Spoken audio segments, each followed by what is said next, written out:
Le sujet d'aujourd'hui, c'est fais très attention avec la nostalgie. Pourquoi ? Moi, faut savoir que j'étais un mec, je kiffais le sentiment de nostalgie. J'avais un peu le sentiment que ça me mettait vraiment bien, tu vois.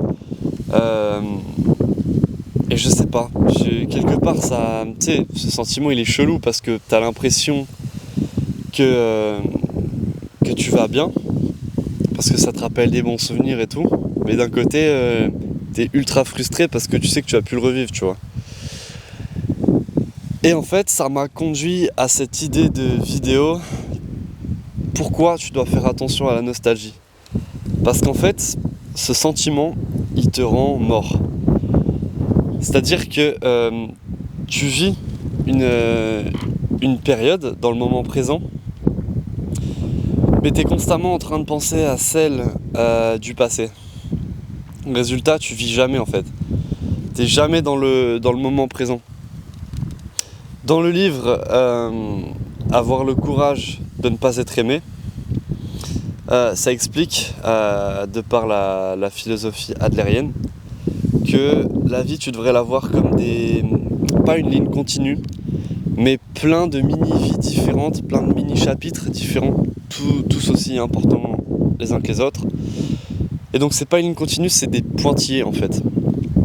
Et comme ça, moi ça fait quelques temps que je l'applique et je ressens vraiment plus de la nostalgie en fait, c'est plutôt de l'amour pur. Du genre, je repense à mes années collège par exemple, que j'ai vraiment surkiffé. J'ai vraiment adoré ça, tu vois, des souvenirs avec mes potes, exceptionnels, vraiment exceptionnels. Et donc avant j'étais nostalgique et tout, je dis putain je vais plus jamais revivre ça. Mais maintenant ça s'est converti en juste de la fierté, de l'amour, d'avoir été hyper content de vivre ça, tu vois. Et ce que je voulais dire par là, c'est que putain, bah ça c'est ça de faire les vidéos dans la nature. Et oui frérot, la nature c'est aussi les petits bourdons. Regarde! Il y a pas longtemps en plus, j'étais en forêt, le lendemain matin je me réveille, j'avais une tique sur la hanche. Donc j'ai fait la fameuse technique, la salive, plus tu tournes autour et finalement il se barre tout seul. Et bon bref, je m'égare. Je disais, tu dois voir la vie comme plusieurs pointillés, et ça va te donner un sentiment d'amour et de fierté. Faut accepter en fait que tout est éphémère, et c'est pour ça que c'est beau justement, tu vois. Si c'était permanent, tu te lasserais, c'est certain, tu vois. Et ça aurait plus ce caractère unique. Et c'est ça qu'il faut que tu comprennes, c'est que vis dans le moment présent, tout simplement. Là, par exemple, je fais le parallèle avec ça. Là, je suis au Danemark pendant 3 semaines.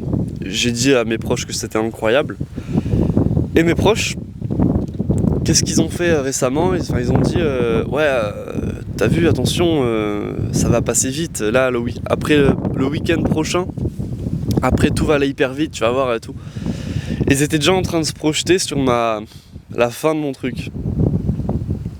Alors moi je leur ai dit non, je vois pas ça du tout comme ça et tout. Je profite jusqu'à fond. Pour moi je regarde pas la fin, tu vois, je vis chaque jour. Et ils m'ont dit ouais mais tu vas être déçu quand tu vas rentrer et tout, parce que ça sera fini, tout ça. Et je leur ai dit non. Je leur ai dit non parce que je sais accepter que tout a une fin, tu vois. Et que juste, comme je sais que je me suis concentré sur le moment présent, j'ai rien à regretter en fait. Et tu sais, il y a en fait c'est ça, c'est que tu vis jamais dans l'espace-temps qu'on te donne. Ça veut dire que tu peux, pendant que tu vis le truc, penser à l'après. Et une fois que tu l'as vécu, tu y repenses dans le passé en mode c'était bien. Tu vois ce que je veux dire ? T'es jamais en phase. Et c'est ce que je veux te dire aujourd'hui. Ça s'appliquera partout. Donc là, si on prend une échelle plus grande, bah c'est ta jeunesse, t'en as qu'une. Et tu peux pas dédier ta jeunesse à ton futur. Parce que dans ton futur, tu te diras, ma jeunesse, qu'est-ce que j'en ai fait, tu vois. Et je te fais pas le discours, vraiment pas, hein, le discours de ouais, sors en boîte, allume-toi avec tes potes parce que c'est ta jeunesse et tout. Non, c'est vraiment, essaye d'accomplir des trucs pour ta jeunesse. Pas accomplir des trucs pour dans 20 ans, 30 ans, tu vois.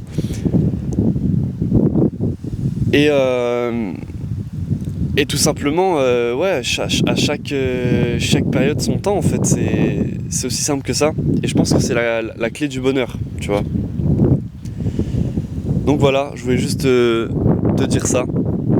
Je vais regarder mes notes vite fait, parce que il y a moyen que j'ai oublié 2-3 trucs. Alors,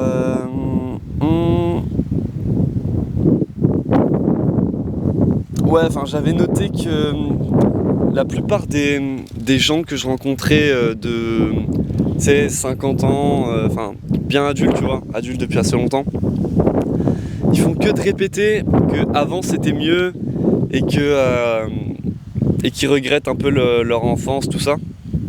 Et moi on m'a déjà dit ouais franchement t'as pas de chance, t'aurais été beaucoup plus heureux dans la période dans laquelle j'ai vécu. Donc jeunesse des années 90, tu vois. Mais tu vois ces gens-là, ces mêmes gens-là, c'est comme s'ils étaient déjà morts. Genre littéralement, ils ont 50 ans et ils sont bloqués, ils sont kéblos dans leur enfance. Ça peut s'expliquer par exemple par, désolé du terme, hein, mais de la lâcheté, parce que comme le monde, il leur plaît plus, ils vont se renfermer dans un truc qu'ils ont bien aimé sans vouloir affronter et essayer d'être heureux dans cette même période. C'est beaucoup plus simple de te raccrocher à un truc qui a marché, un truc qui était cool, que d'essayer de refaire des efforts pour avoir une vie qui te plaît, tu vois. Donc tu vois, il y a cette espèce de... Encore une fois, on y revient, hein, de pas vivre dans le moment présent. Et ça, c'est un vrai problème. Donc voilà, c'était ce que je voulais te dire aujourd'hui. Et voilà, c'est tout. Passe une bonne journée et prends soin de toi.